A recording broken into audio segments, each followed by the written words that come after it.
Naisip mo na ba kung kumpleto na ang ating mga representasyon ng mga makasaysayang at relihiyosong mga figura? Kung may mga nuances, mga detalyeng nakatago sa mga sinaunang teksto na gaano man natin nabasa o narinig, hindi natin kailanman tunay na natuklasan. Ngayon, tatalakayin natin ang isang tanong na sa unang tingin ay tila simple, ngunit may kasamang mga siglo ng teoloikong debate at magkakaibang interpretasyon. Si Jesus ba ay may mga kapatid? Ang tila tuwirang tanong na ito ay nag-aanyaya sa atin na maingat, na suriin ang isa sa mga pinakamaimpluwensyang teksto ng sangkatauhan, ang Biblia, at isaalang-alang kung paano ang iba't ibang relihiyon at akademikong tradisyon ay lumapit at kung minsan ay binago ang nakasulat doon. Ang pagiging pamilyar sa figura ni Hesukristo ay pangkalahatan, ngunit ang mga detalye ng kasaysayan ng kanyang pamilya, lalo na tungkol sa pagkakaroon ng mga kapatid, ay nananatiling isang punto ng pagtatalo at pagkahumaling. Kadalasan, ang mga larawang naiisip ay tungkol sa isang pamilyang nuklear, gaya ng alam natin ngayon, kung saan ang mga kapatid ay eksklusibong tumutukoy sa mga anak ng iisang ama at ina. Gayunpaman, ang konsepto ng pamilya, lalo na sa kontekstong kultural at lingwistika ng sinaunang gitnang silangan, ay maaaring maging mas malawak at mas komplikado kaysa sa ating mga modernong kahulugan. Ano ang mangyayari kapag sinusuri natin ang mga talata sa Biblia na binabanggit ang mga kapatid ni Jesus? Binibigyang kahulugan ba natin ang mga talatang ito sa pamamagitan ng kontemporaryong kultural na mga lente? Kaya nawawala ang orihinal na kahulugan o mga layer ng kahulugan na naroroon noong panahong isinulat ang mga ito. Ang kisagot sa tanong na ito ay hindi lamang isang pagsasanay sa biblikal na pag-aaral. Ito ay tumutukoy sa mga mahahalagang punto sa Christology, Mariology, at ang mismong pag-unawa sa buhay ni Jesus sa lupa. Ito ay kung paano natin naiintindihan ang kanyang pamilya na sa huli ay humuhubog sa ating pangunawa sa kanyang sangkatauhan, ang kanyang kaugnayan sa pagka-Diyos, at ang papel ni Maria sa kanyang buhay at sa kasaysayan ng kaligtasan. Maghanda para sa isang paglalakbay na lumalampas sa kuryosidad lamang. Malalaman natin kung ano talaga ang sinasabi sa atin ng mga sagradong teksto, magkasalungat na mga interpretasyon at nagpapakilala sa mga nakabaon na konsepto. Ang katotohanan, tulad ng madalas na nangyayari, ay maaring maging mas nakakagulat at multifaceted kaysa sa naiisip natin. Sa pagsisid na ito, hindi namin hahanapin na magpataw ng isang tiyak na sagot, ngunit sa halip na bigyang liwanag ang mga landas na humahantong sa iba't ibang mga konklusyon na nagbibigay sa iyo ng kaalaman na kinakailangan upang mabuo ang iyong sariling pangunawa batay sa textual na ebidensya at mayamang interpretive na mga tradisyon. Ang paglalakbay na magsisimula ngayon ay magdadala sa atin upang muling bisitahin ang pamilyar na mga talata sa Biblia sa isang bagong liwanag, paggalugad sa konteksto ng kasaysayan, linguistic nuances, at ang mga dahilan kung bakit ang tanong na ito ay naging napakasentro at minsan napakakontrobersyal. Samahan kami sa kamanghamanghang paggalugad na ito, kung saan ang pananampalataya ay nakakatugon sa kasaysayan at ang wika ay nagbubunyag ng mga lihim. Sama-sama nating matutuklasan kung may mga kapatid si Jesus at kung ano ang maaaring maging kahulugan ng pagtuklas na ito para sa ating sariling pananampalataya at pangunawa sa banal at sa tao. Ito ay isang paanyaya sa pagtatanong upang palalimin at higit sa lahat upang matuto. Ang pinakalaganap na tradisyon, lalo na sa mga simbahang Katoliko at Ortodokso, ay pinanghahawakan ng doktrina ng walang hanggang pagkabirhen ni Maria. Ang paniniwalang ito na malalim na nakaugat sa sinaunang teolohiyang Kristiyano ay naglalagay na si Maria ay nanatiling birhen bago, habang at pagkatapos ng kapanganakan ni Jesus. Iniuugnay ng interpretasyong sumusuporta sa doktrinang ito ang terminong mga kapatid, adelphoi sa Greek, maachim sa Hebrew, Aramaic, sa mas malalayong kamag-anak tulad ng mga pinsan o mga anak mula sa nakaraang kasal ni Jose. Upang maunawaan ang perspektibong ito ay mahalaga upang bungkalin ang kultural at linguistic na konteksto ng panahon. Sa maraming sinaunang kulturang Semitic, ang bokabularyo para sa paglalarawan ng mga relasyon sa pagkakamag-anak ay mas malawak at hindi gaanong tiyak kaysa sa Ingles. Ang mga salita na maaaring isalin bilang kapatid na lalaki ay sumasaklaw sa isang hanay ng mga kadugo at kahit na ugnayan ng affinity, kaya kinakailangan upang mahinuha ang eksaktong antas ng pagkakamag-anak mula sa konteksto. Halimbawa sa Genesis, si Lot ay tinutukoy bilang pamangkin ni Abraham, ngunit kung minsan ay tinutukoy sila bilang bahagi ng parehong malapit na pamilya na nagmumungkahi ng terminolohikal na kakayahang umangkop. Ang mga tagapagtaguyod ng walang hanggang pagkabirhen ni Maria ay nangangatuwiran na kung si Jesus ang panganay na anak ni Maria at Jose at pagkatapos ay nagkaroon sila ng iba pang magkakasama, ang pagbibigay diin sa pagkabirhen ni Maria pagkatapos ng kapanganakan ni Jesus ay hihina o magkasalungat pa nga. Ang pangangailangang parangalan si Maria bilang Theotokos, ina ng Diyos, ang nagtulak sa pangangailangang protektahan ng kanyang walang patid na kabanalan at kadalisayan. Kaya ang pagkakaroon ng iba pang mga anak ni Maria at Joseph ay magtatanong sa walang hanggang kadalisayan na ito, isang teolohikong haligi para sa maraming mga denominasyon. Bukod dito, ang mismong salaysay ng Ebanghelyo sa mga mahahalagang sandali ay tila binibigyang diin ang kaisahan ng pagiging ina ni Maria at ang espesyal na posisyon ni Jesus. Ang interpretasyon ng mga kapatid bilang mga pinsan, halimbawa, ay nakakahanap ng suporta sa mga eskolar na nagtuturo sa isang kaugaliang Hebreo ng paggamit ng terminong kapatid na lalaki upang tumukoy sa malalapit na kamag-anak, gaya ng mga pinsan kapag ang isang partikular na salita ay hindi magagamit o kapag ang konteksto ng pamilya ay hindi nangangailangan ng gayong tumpak na pagkakaiba. Ang pananaw na ito ay hindi lamang isang pagtatangka na lutasin ang isang teolohikong suliranin, kundi isang paraan din para parangalan at dakilain ang natatanging papel ni Maria sa kasaysayan ng pagtubos na pinapanatili ang kanyang imahe bilang pinakabanal sa mga kababaihan. Ang lalim ng interpretasyong ito ay nakasalalay sa kakayahan nitong ibagay ang mga talata sa Biblia sa itinatag na doktrinang Mariolohikal na nagpapakita kung paano hinuhubog ng wika at kultura ang pag-unawa sa mga sagradong teksto na humahantong sa natatanging gayunpaman maalab na paniniwala. Sa kaibahan sa pananaw ng walang hanggang pagkabirhen, ang isa pang interpretative approach na laganap sa maraming protestanteng denominasyon at sa mga akademikong grupo na inuuna ang literal na pagbabasa ay nangangatwiran para sa pagkakaroon ng ibang mga anak ni Maria at Joseph. Ang interpretasyong ito ay sinusuportahan ng mga talata sa Biblia na sa unang tingin ay naglalarawan kay Jesus bilang ang panganay at nang maglaon, binanggit ang kanyang mga kapatid na lalaki at mga kapatid na babae sa mga konteksto na nagmumungkahi na sila ay mga inapo ng parehong mag-asawa. Halimbawa sa Mateo 3:26 at Marcos 2:6, tahasang pinangalanan ng mga ebanghelyo ang ilan sa mga kapatid na ito. Hindi ba ito ang anak ng karpintero? Hindi ba't si Maria ang kaniyang ina at ang kaniyang mga kapatid na sina Santiago at Joses at Simon at Judas? Hindi ba't kasama natin ang lahat ng kaniyang mga kapatid na babae? Ang lakas ng argumentong ito ay nakasalalay sa maliwanag na pagiging simple at kalinawan ng mga sangguniang ito.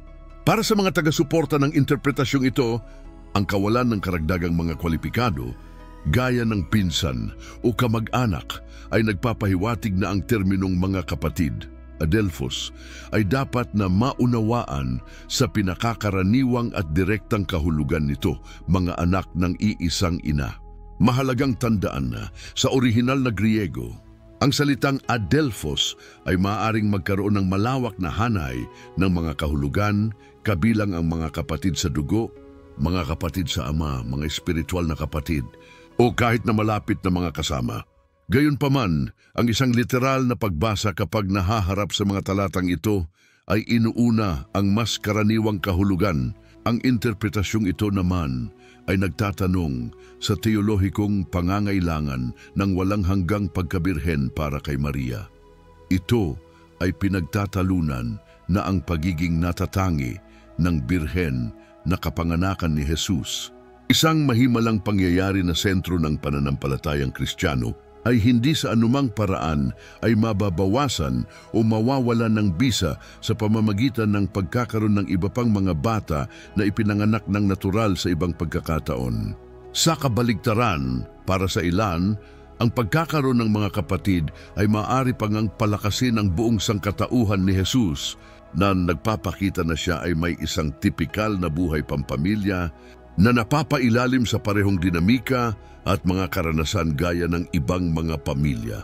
Ang pananaw na ito, sa pamamagitan ng pagtanggap sa isang mas tuwirang pagbabasa ng teksto, ay may posibilidad na tingnan ang mga kapatid ni Jesus bilang magkapatid sa dugo, na ipinaglihi pagkatapos ng kapanganakan ni Jesus nina Maria at Jose. Ang isang pagkakatulad na kadalasang ginagamit upang ilarawan ang pagkakaibang ito sa interpretasyon ay ang ebolusyon ng wika mismo. Kung paanong ang mga salita ay nagbabago ng kahulugan sa paglipas ng mga siglo at sa iba't ibang konteksto ng kultura. Ang pag-unawa sa mga termino ng pagkakamag-anak ay maaari ding mag-iba. Ang naunawaan sa isang paraan sa unang siglong Israel ay maaaring magkaiba ang pakahulugan ng mga pamayanang Kristiyano pagkaraan ng mga siglo na may iba't ibang kultural at teolohikong pagpapalagay. Ang pag-unawa sa pananaw na ito ay mahalaga sa pagpapahalaga sa pagkakaiba-iba ng pag-iisip sa loob mismo ng Kristyanismo at ang yaman ng teolohikong debate na nakapalibot sa figura ni Jesus at ng kanyang pamilya. Hinahamon tayo nito na isaalang-alang na marahil ang mas malalalim na implikasyon kung si Jesus ay may mga kapatid o wala ay hindi lamang sa gramatika, kundi sa mga doktrinang itinataguyod ng bawat interpretasyon. Ang tanong tungkol sa mga kapatid ni Jesus sa pamamagitan ng pagtawid sa hangganan mula sa linguistic at teolohikong interpretasyon tungo sa antropolohikal at historikal na globo ay nagpapakita ng nakakagulat na mga layer tungkol sa mga istruktura ng pamilya at panlipunan noong unang siglo. Malayo sa pagiging isang biblikal na anekdota, binipilit tayo ng talakayang ito na harapin ang posibilidad na ang ating modernong pag-unawa sa pamilyang nuklear ay isang relatibong kamakailang konstruksyon at na, sa maraming sinaunang kultura, ang network ng pagkakamag-anak ay lumawak ng mas malawak at gumagana. Sa maraming premodern na lipunan, ang pamilya ay tinukoy hindi lamang sa pamamagitan ng direktang ugnayan ng dugo, ngunit sa pamamagitan ng isang masalimuot na sistema ng magkabahaging obligasyon, katapatan, at responsibilidad na kinabibilangan ng mga tiyuhin, pinsan, at maging ang mga miyembro ng tribo o angkan na may iisang ninuno. Sa unang siglong Hudea, lalo na ang patriarkal na modelo ng pamilya ay ang pamantayan, kung saan ang angkan, mana, at ang pagpapatuloy ng pangalan ng pamilya ay pinakamahalaga. Sa kontekstong ito, yung pagsalandas batapisip na sa kuluanak, handing alintana kung sila ay direktang mga anak o sa iba pang malalapit na kamag-anak ay itinuturing na isang banal na pagpapala at isang haligi ng seguridad at kasaganaan ng pamilya. Kaya naman, kapag binanggit ng mga ebanghelyo ang mga kapatid ni Jesus, maaaring inilalarawan nila ang mga individual na, bagaman hindi mga anak ni na Maria at Jose sa mahigpit na diwa na nauunawaan natin ngayon, gayunpaman ay itinuturing na isang likas na bahagi ng pinalawak na pamilya ni Jesus.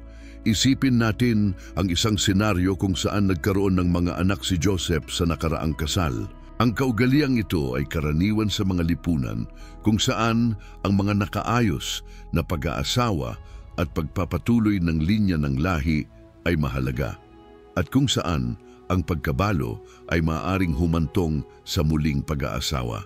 Kung balo si Jose nang pakasalan niya si Maria, natural na tatawagin ang kanyang mga anak mula sa dating karelasyon bilang mga kapatid ni Jesus.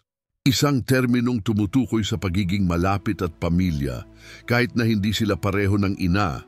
Ang posibilidad na ito ay hindi lamang pang-akademikong haka-haka, ngunit isang kapani-paniwalang hinuha batay sa mga kaugaliang panlipunan ng panahon. Ang ilan sa mga kapatid na lalaki na binanggit tulad ni Santiago at Judas ay pinaniniwalaan na naging mga kilalang tao sa unang simbahan na nagmumungkahi ng isang malakas na koneksyon kay Jesus at isang autoridad na maaring magmula sa parehong malapit na pagkakamag-anak at dedikadong pagkadisipulo. Higit pa rito, ang mismong istrukturang panlipunan ng mga Hudyo na may diin sa magkakaugnay na komunidad at ang sama-samang responsibilidad na pangalagaan ng kanilang mga miyembro ay maaring nakaimpluwensya kung paano inilarawan ang pagkakamag-anak. Sa halip ng mga partikular na termino para sa bawat antas ng malayong pagkakamag-anak, ang isang generic na termino tulad ng kapatid ay maaring sumaklaw sa isang hanay ng mga relasyon mula sa mga magkakapatid na kadugo hanggang sa mga pinsan at iba pang malalapit na kamag-anak, lalo na kung sila ay may iisang sambahayan o mga responsibilidad sa pamilya. Sa makatuwid, ang pagbanggit ng mga kapatid na lalaki at mga kapatid na babae ay maaring sumasalamin lamang sa panlipunang katotohanan kung saan ang linya sa pagitan ng direkta at malapit na mga kamag-anak ay mas tuloy-tuloy. Ang tanong makikita sa liwanag na ito ay hindi kung si Jesus ay ang tanging anak ni Maria, ngunit sa halip kung paano ang lipunan ng panahon ay ikinategorya at nauugnay sa kanyang mga kapatid sa isang mas malawak, funksyonal na kahulugan. Ang pananaw na ito ay naghahatid sa atin sa isang mas malalim na pag-unawa sa buhay ng pamilya ni Jesus. Hindi bilang isang nakahiwalay na unit, ngunit bilang bahagi ng isang makulay at magkakaugnay na panlipunan at kultural na web.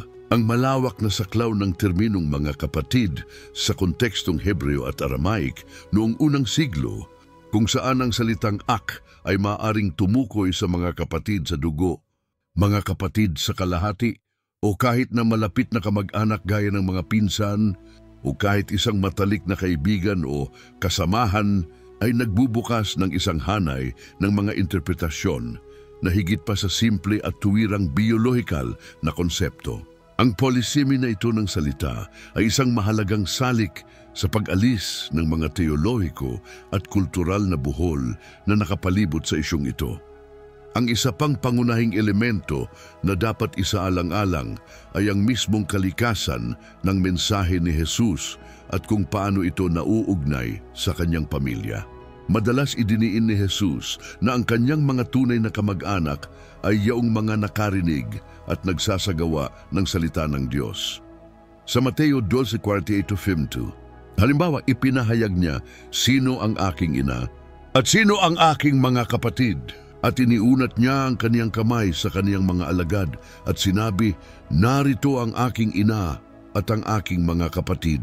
Ang pahayag na ito nakadalasang binibigyang kahulugan bilang isang paglayo mula sa kanyang makalupang mga ugnayan ng pamilya sa pabor ng isang bagong espiritual na pamilya, ay maaari ring magbigay ng liwanag sa pangunawa ng kanyang mga kapatid na binanggit sa ibang mga konteksto.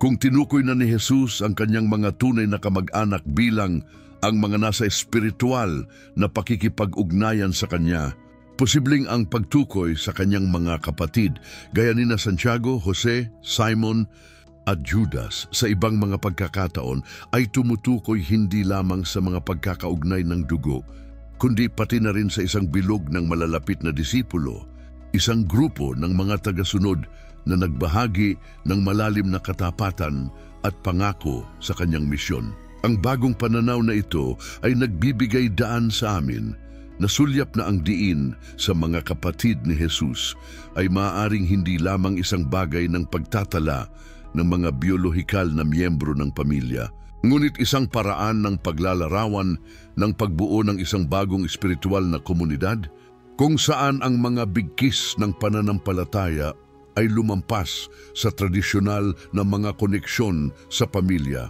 Ang muling pagpapakahulugan na ito ng pamilya ni Jesus sa pamamagitan ng pagbibigay prioridad sa pagsunod sa banal na kalooban kaysa sa pagkakaugnay ng dugo ay nagmumungkahi na ang mga pagtukoy sa Biblia sa kanyang mga kapatid ay maaaring may malalim na espiritual na kahulugan na tumuturo sa isang bilog ng malalapit na mga alagad na sa turn ay nauugnay din sa kanya sa pamamagitan ng mga pagkakaugnay ng dugo.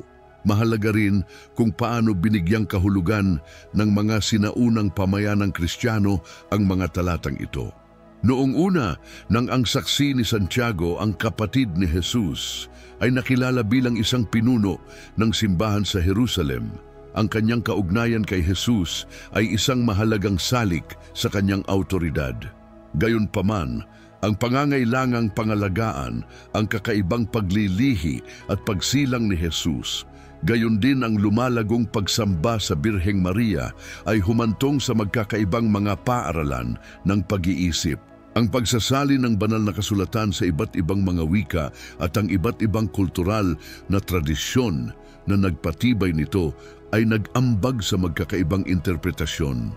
Halimbawa, malawak na ginamit ng Septuagint ang Griegong salin ng Lumang Tipan, ang salitang Adelphos, at naimpluwensiyahan ng wikang ito ang mga may akda ng Bagong Tipan. Sa paglipas ng mga siglo, ang mga pamayanang Kristiyano sa iba't ibang rehiyon ay nakabuo ng kanilang sariling hermeneutika na hinubog ng kanilang itinatag na mga doktrina at ang pangangailangang magkasundo ang tila magkasalungat na mga teksto. Ang pagkaunawa sa mga kapatid ni Jesus sa makatuwid ay hindi isang nakahiwalay na punto ng pagtatalo, ngunit isang salamin ng ebolusyon ng Kristiyanong teolohiya mismo at ang patuloy na paghahanap ng kahulugan sa mga sagradong teksto. Ang pagkakaiba-iba ng mga interpretasyon na ito, malayo sa pagiging tanda ng kahinaan, ay nagpapakita ng kayamanan at lalim ng pamana ng Biblia na patuloy na pumukaw ng pagmumuni-muni at debate sa buong panahon. Sa pamamagitan ng pagsusuri sa iba't ibang pananaw na ito, inaanyayahan tayong kilalanin na ang pananampalataya, kasaysayan at wika ay magkakaugnay sa mga komplikadong paraan at ang paghahanap ng katotohanan ay kadalasang namamalagi sa pagpapahalaga sa magkakaibang pagkaunawa. Habang tinutuntun natin ang landas ng mga pagmumuni-muni na ito, nagiging saksi tayo sa masalimot na tapiserya na hinabi mula sa isang tandang pananong. Nakikita natin kung paano ang mga nuances ng bokabularyo na nakalubog sa isang malayong kultural na konteksto ay lumaganap sa mga layer ng kahulugan na sumasalungat sa agarang pag-unawa. Ang paraan ng mga sinaunang wika na pinag-ugnay-ugnay ang mga konsepto ng pagkakamag-anak, halimbawa ay kumikilos tulad ng isang banayad na belona. Kapag maingat na inalis, ay naghahayag ng ganap na mga bagong pananaw sa dynamics ng pamilya noong panahong iyon.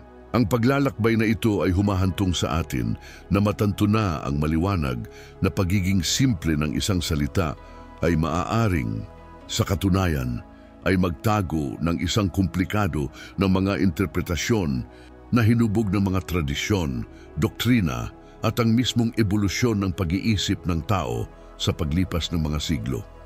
Sa pagninilay-nilay sa paglalakbay na ito hanggang ngayon, napagtanto natin na ang mga binhi ng interpretative divergence ay itinanim hindi sa pamamagitan ng isang intensyonal na paglihis mula sa teksto, ngunit sa pamamagitan ng napakaraming aspeto ng wika at ang pagkakaiba-iba ng mga lente kung saan binabasa ang mga sagradong teksto. Ano para sa isang tradisyon ay isang hindi matitinag na haligi ng pananampalataya, Para sa isa pa ay maaring isang paanyaya sa muling pagsasaalang-alang, isang bukas na pinto sa mga bagong pag-unawa na nagpapayaman sa halip na nagpapaliit sa gitnang misteryo. Ang alingaw-ngaw ng iba't ibang paraan na ito ay umaalingaw-ngaw hindi bilang isang hindi malulutas na tunggalian, ngunit bilang isang testamento sa patuloy na sigla ng pananampalataya na walang tigil na naghahangad na palalimin ang pangunawa nito. Ang bawat pananaw sa sarili nitong paraan ay nag-aalok ng isang fragment ng katotohanan na nagbibigay liwanag sa isang natatanging aspeto ng enigma. Sa puntong ito, inaakay tayo sa pagsilip sa tagpo ng kaalaman kung saan ang kasaysayan, lingguistika at teolohiya ay nakikibahagi sa walang humpay na pag-uusap. Ang katibayan sa teksto, gaano man ito kaliwanag sa una, ay nag-aanyaya ng mas malalim na pagsisiyasat, isang paglubog sa minsan magulong tubig ng hermeneutics. Para kaming nakatayo sa harap ng isang ilog na ang mga pampang ay nagpapakita ng isang tanawin, ngunit ang kanyang higaan ay nagtataglay ng mga lihim at agos na tanging maingat na paggalugad lamang ang makapaghahayag. Ang paraan kung saan ang iba't ibang mga komunidad at mga nag-iisip ay lumapit sa mga sipi na ito ay hindi isang simpleng koleksyon ng mga opinyon, ngunit sa halip ay isang buhay na pagpapakita kung paano ang interpretasyon ng mga pangunahing teksto ay humuhubog sa pagkakakilanlan at pag-unawa sa mga espiritual at historikal na katotohanan. Ang pagpapalitang ito ng mga ideya pabalik-balik sa pagitan ng literal at simboliko, historical at doktrinal, ay naghahanda sa atin para sa isang pangwakas na pagninilay-nilay na lumalampas sa tanging sagot sa isang tanong, na nag-aanyaya ng mas malawak na pagpapahalaga sa pamana at misteryong ipinagkatiwala sa atin. Sa buong paggalugad na ito, natuklasan natin ang komplikadong nakatago sa likod ng isang tila simpleng tanong. May mga kapatid ba si Jesus? Ang maaring una ay tila isang bagay ng pagbibilang ng mga bata sa lalong madaling panahon ay nagpapakita ng sarili bilang isang portal sa isang universo ng mga kahulugan, kung saan ang wika, kultura at teolohiya ay hindi mapaghihiwalay na magkakaugnay. Nang pagtanto natin na ang mga salitang ginagamit natin na puno ng sarili nating mga kontemporaryong karanasan at pag-unawa, kung minsan ay maaaring nakakubli sa kayamanan at pagkakaiba-iba ng nakaraan. Ang paraan ng pagsasalaysay ng Biblia sa pamilya ni Jesus na binabanggit ang mga kapatid at mga kapatid na babae ay hindi nagbibigay ng sarili sa isang solong, simpleng sagot. Sa halip, inaanyayahan tayo nito na magpakita ng intelektual na pagpapakumbaba at pagiging bukas sa pagbibigay kahulugan na kinikilala na ang unang siglong bokabularyo ay mas tuloy-tuloy at komprehensibo kaysa sa atin. Ang pangangailangan na parangalan si Maria, ang ina ng Diyos, ay humantong sa ilang mga tradisyon upang bigyang kahulugan ng kanyang walang hanggang pagkabirhen na tinitingnan ang kanyang mga kapatid bilang mas malayong mga kamag-anak, marahil ay mga pinsan o mga anak mula sa nakaraang kasal ni Jose. Ang ibang mga tradisyon na inuuna ang isang mas literal at decontextualized na interpretasyon ay nakikita ang parehong mga termino bilang nagpapahiwatig ng mga likas na bata na ipinanganak pagkatapos ni Jesus na nagpapatibay sa buong sangkatauhan ng Mesyas. Ang pagkakaiba-iba na ito ay hindi isang senyales ng isang depekto sa teksto, ngunit sa halip ay isang testamento sa lalim nito at sa patuloy na kapangyarihan nito na magbigay ng inspirasyon sa debate at pagmumuni-muni. Itinuturo nito sa atin na ang katotohanan sa kaibuturan nito ay bihirang one-dimensional. Ang kagandahan ng tanong na ito ay tiyak na nakasalalay sa kakayahang pilitin tayo na tumingin sa labas upang bungkalin ang mga pinagmumulan at isaalang-alang kung paano hinubog ng mga estrukturang panlipunan, kultural na kaugalian at teolohikal na paniniwala ang pagtanggap at interpretasyon ng kasulatan sa paglipas ng mga siglo. Ang pag-unawa na ang mga termino ng pagkakamag-anak, lalo na sa mga sinaunang kultura, ay maaring sumaklaw sa isang mas malawak na spectrum kaysa sa maaari nating isipin na nagpapalaya sa atin mula sa bitag ng pagpapataw ng ating sariling mga kultural na lente sa nakaraan.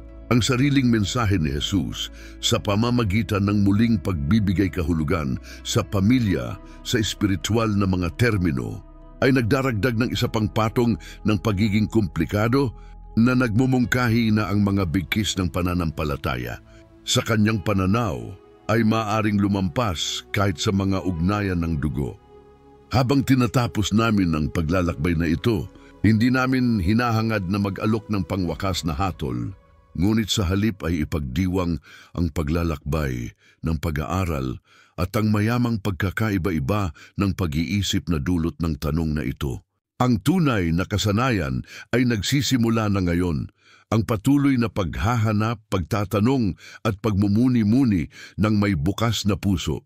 Naway kunin natin ang aral na ang lalim ng isang tanong ay kadalasang hindi nakasalalay sa tiyak na sagot nito. Ngunit sa lawak ng paggalugad na pinahihintulutan nito, ang pagkamausisa ay ang binhi ng pag-unawa at ang kababaang loob ay ang matabang lupa kung saan maaari itong umunlad na binabago ang paghahanap ng kaalaman sa isang patuloy na karanasan ng pagtuklas at espiritual na paglago.